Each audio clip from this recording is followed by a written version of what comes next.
Сирената од рано изутрина го најави протестот на жителите на Карбенци, близу Штип. Обвинуваат дека фирмата ангажирана да го уредува коритото на реката Брегалница прави нешто сосема друго. Ископува песок, што потоа го препродава. Сите се против песоко, што се краде, значи не се уредува речното корито. Сега има некаде однесено околу 300 камиони. Само на надоле копат, не се уредува корито. Ние имаме ниви до реката, не можеме да ги наводнуваме. Тоа е катастрофа, криминал голем се работи. Не може да зборам на плачкивите. Увид на терен правеше водостопански инспектор. Заедно со представници на акционерското друштво Водостопанство, кое е носител на дозволата, и луѓе од местната заедница, се повлекува во општинската зграда да направат записник.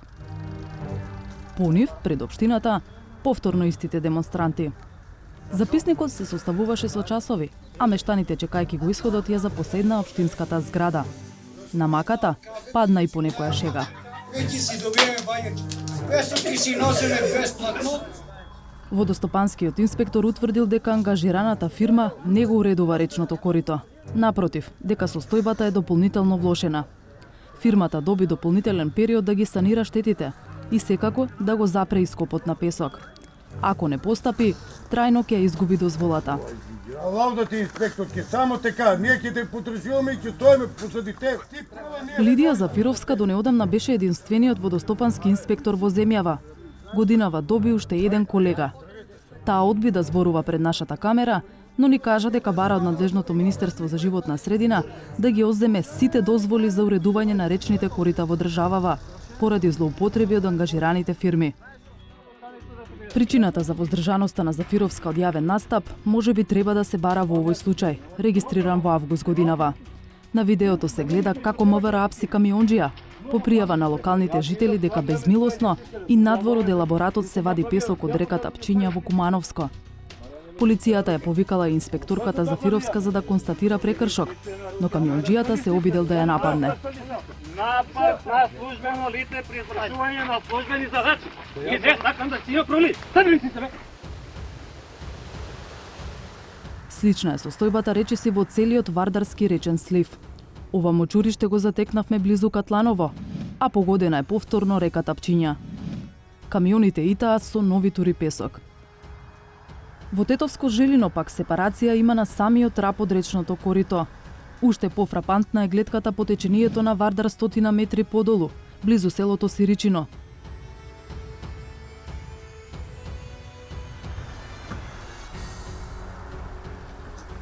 Соочени со сепарации багери на секој агол, трпат и рекреативните риболовци.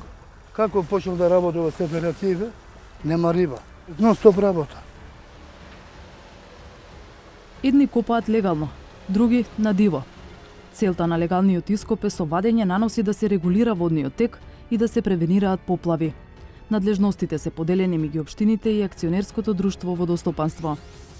Деловите од речното корито фатени со генералниот урбанистички план ги регулира локалната власт, а се што е надвор од ГУПот е во ингеренции на Водостопанство. И двете инстанци треба да изготват оперативен план во кој се одредуваат критичните места, а потоа и да побараат дозволи од ресорното министерство за да почне ископ заради уредување на коритото. Процесот за добивање дозвола не е нималку едноставен. Општините и Водостопанство се носители на дозволите, но во недостиг на сопствена механизација вадењето на песок и чакал го препуштаат на приватни фирми. Фирмата што го вади материјалот, освен што има обврска да го уреди речното корито, им плаќа на Водостопанство или на општините за ископаниот песок. Водостопанство има законска обврска да уплати 7% од добиената сума во државниот буџет, а општините половина задржуваат за себе, а половина уплаќаат во државната каса. Откупениот речен песок фирмите го транспортираат до сопствени сепарации за преработка, а потоа го препродаваат по многу повисока цена. Државните ревизори кои го чешлаа ископот на песок и чакал од Вардарскиот речен слив од 2015 до 2017 година констатираа дека на терен владее анархија. Конечниот ревизорски извештај е објавен во март годинава и во него се констатира прекршување на десетици членови од Законот за водите. Дадена е можност за постоење на пазар на кој се тргува со песок и чакал по цени што не се регулирани. Приходот што ќе го остварат правните субјекти е поголем од оној што го остварува АД водостопанство, кој како носител е обврзник за плаќање на надомест во корист на буџетот на РМ. Наведената состојба предизвикува можност од неосновано стекнување средства од продажба на песок и чакал како природно богатство и помали приходи на АД водостопанство и буџетот на РМ. Ревизорите констатирале дека водостопанство нема контрола на извадени, употребени и продадени количини на песок и чакал, додека Министерството за животна средина пак евиденцијата за издадени дозволи ја води во неформален Word документ. Ревизијата утврдила дека годишната уплата во буџетот од вадењето песок и чакал се намалува. Ако во 2015 се слеале околу 20.000 евра од 7% што е должно да ги уплаќа водостопанство, во 2017 сумата се спуштила на 6.500 евра, а ситуацијата на терен не покажува намалување на механизацијата.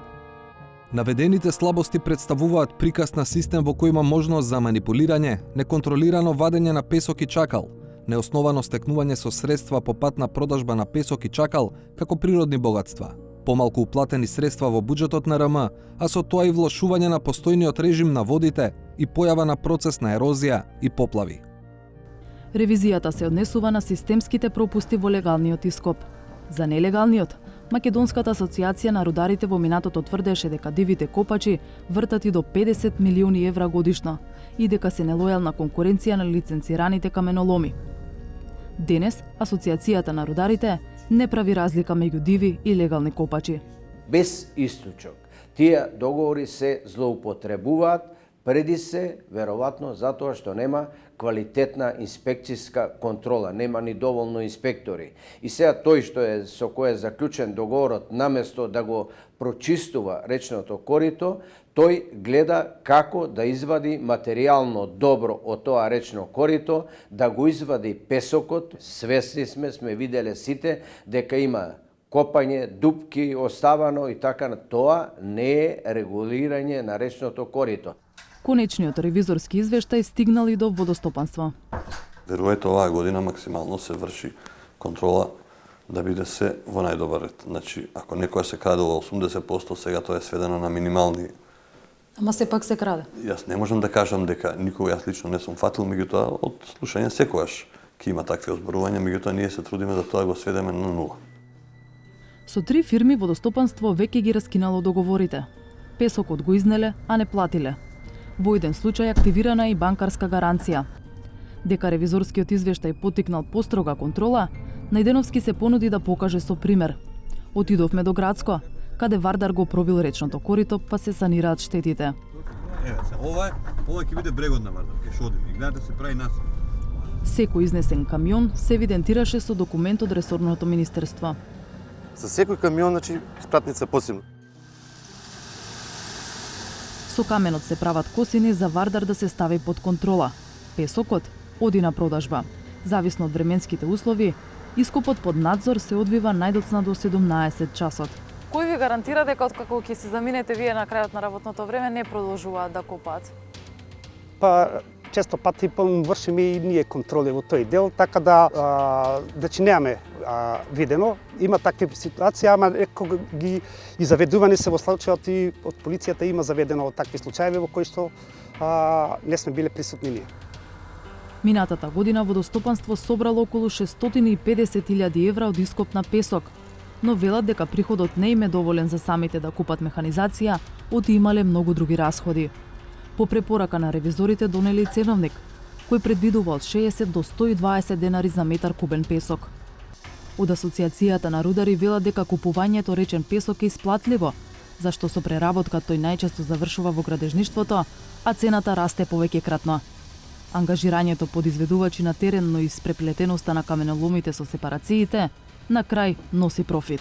Кој ќе почне така да се тој проблем мултиплицира еден на друг и може и тоа е целта, да се изгуби тој што е првиот до последниот, да се изгубат траговите и после не се знае кој е крив. Важи ли нешто да се превземат мерки по допрен глас? Но освен дозволите за водостопанство, граѓаните будно ги следат и локалните власти, кои се носители на дозволи за ископ во градско подрачје. Последниот случај беше во Скопска керамидница, чии жители алармираат дека неконтролирано се вади песок. Град Скопје тврдеше дека се чисти коритото од шут, кој ќе заврши на депонија. Жителите пак обвинуваа дека се вади песок кој завршува како градежен материјал. И жителите на Горно Коњаре неодамна протестираа пред општина Петровец. Отикопањето на брегот на Пчиња ги оставило без чиста вода за пиење. Кога инспекторот на терен прави записник за констатираниот прекршок, поднесува и барање за да почне постапка за спогодување пред комисија од Министерството. Законот за води предвидува казни од 200 до 20.000 евра. Ако нема согласност да се плати половина од глобата, случајот завршува на суд. За иронијата да биде поголема, ниту една пресуда досега не е во полза на инспекторатот.